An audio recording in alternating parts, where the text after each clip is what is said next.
Hello everyone, this is Al-Fadi. I want to welcome you back to another video of this series called Qu'rans, Hafs versus Warsh. Why did we choose this topic? Because there is apparently variant text readings and many ways to pronounce certain words in the Quran. Our Muslim friends insist that really it bears no impact or effect at all on the meaning of the Quran, the preservation of the Quran, most importantly, the implication, in this case, theological implication, as most of these variants will bear.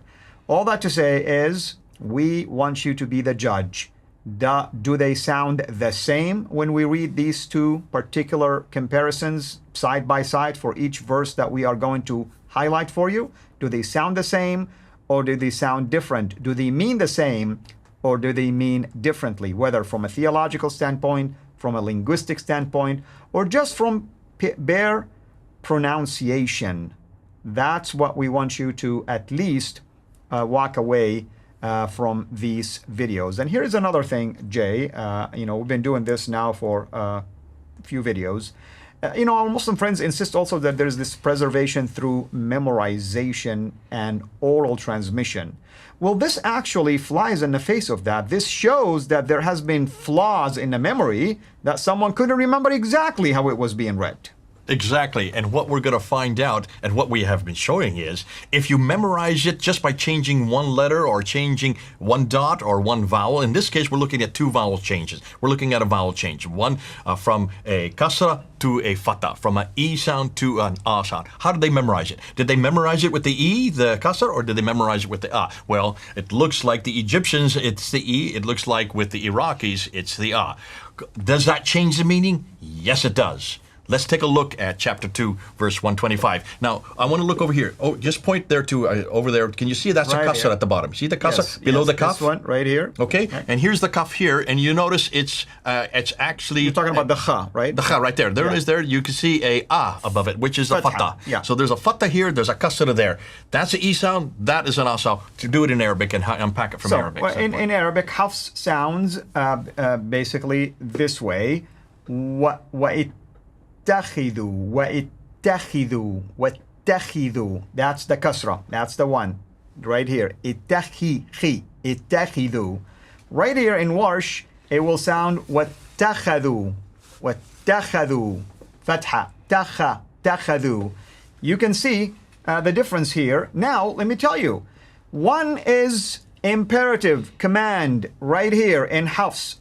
Allah is saying, take from the station of Abraham a place to pray. Oh my gosh, I mean, we don't want to even deal with that right now. That's idolatry right there. The station of Abraham is basically, supposedly, the footprints of Abraham.